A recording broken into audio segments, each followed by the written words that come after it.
What is the disparity? What is the correlation?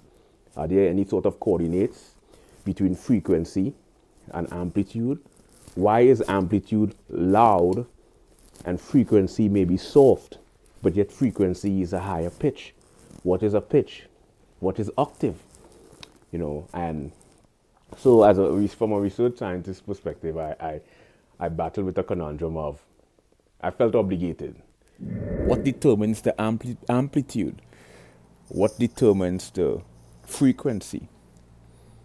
When you play a note on an instrument, what determines amplitude? What determines frequency?